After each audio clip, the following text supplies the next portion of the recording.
Hi, and thanks for joining me for another business communication tip where we keep it short, simple, and specific, or KISS.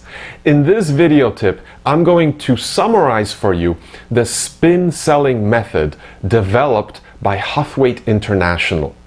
Before I became a business instructor and trainer, I had a successful career in professional sales, and the spin selling method was one of my favorites because it's simple, it's easy to learn, and most importantly, it's effective.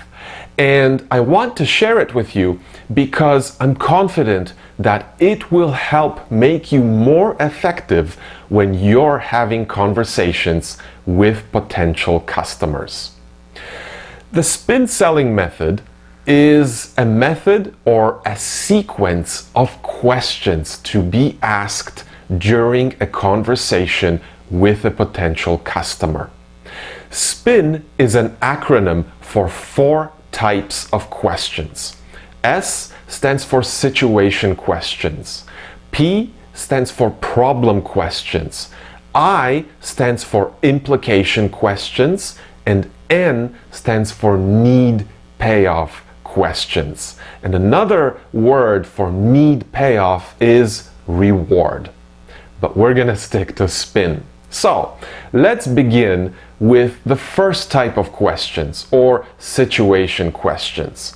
For this video example, we're going to pretend that we are a social media marketing company. We help other companies to improve their digital marketing, which will help them to make more sales. So, situation questions are asked to learn more about the customer and their company. The purpose is to collect facts and information. Don't ask too many of these questions, because if you do, your potential customer can become bored or frustrated, and you don't want to do that because you will lose them immediately.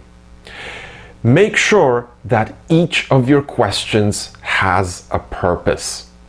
With a little bit of practice and experience, you will learn to ask about things where you think problems might exist. So, if you are a social media marketing representative, you might ask these types of situation questions. For example, what kind of marketing channels do you currently use? Or what is your current conversion rate? Or what is your current sales growth rate? You see, these questions ask for facts and information, but they have a purpose. Their purpose is to see if we can sense some kind of problem.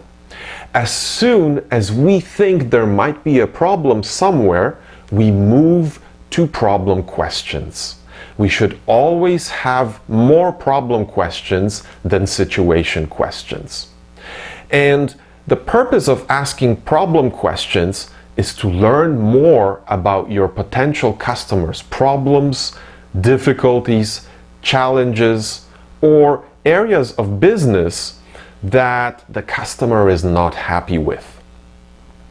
Examples of problem questions include: are you satisfied with your current conversion rates? Are you happy with your online engagement? What do you think is preventing you from increasing your sales growth rate? You see, now with these types of questions, we're starting to dig for problems. We're encouraging the potential customer to think about their problems or areas of business that they are not happy with. Now, remember, where there is a problem, there is a need to solve it. Where there is a need, there is an opportunity for your solution. But it's not time to talk about the solution yet.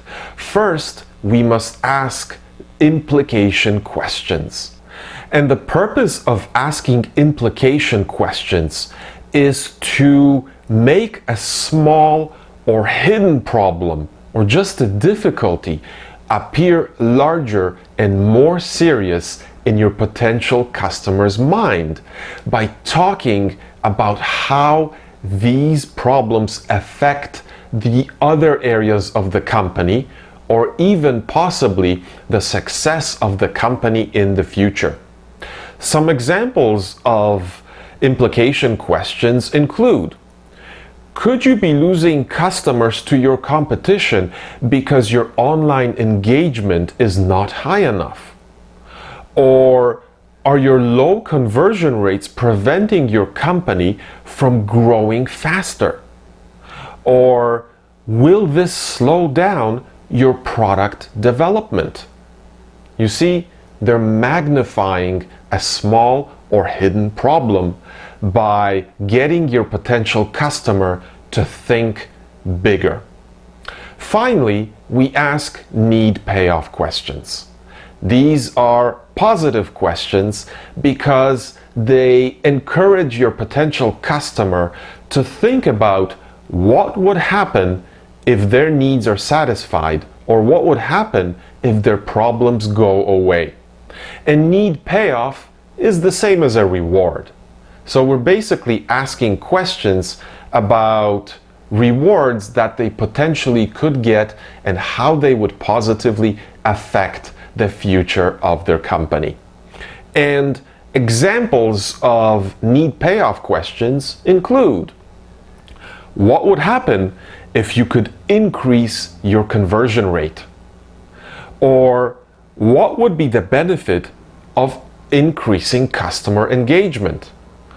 Or if you could increase sales growth, how would that affect your business? You see, these types of questions encourage the customer to think of a positive future.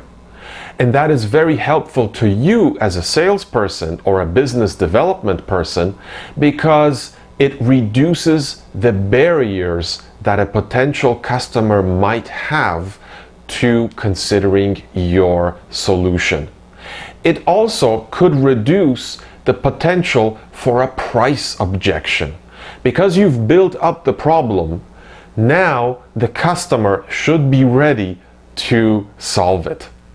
After going through the spin sequence of questions and getting the customer engaged in a conversation with you by answering your questions, you are now ready to propose and discuss your solution for the potential customer.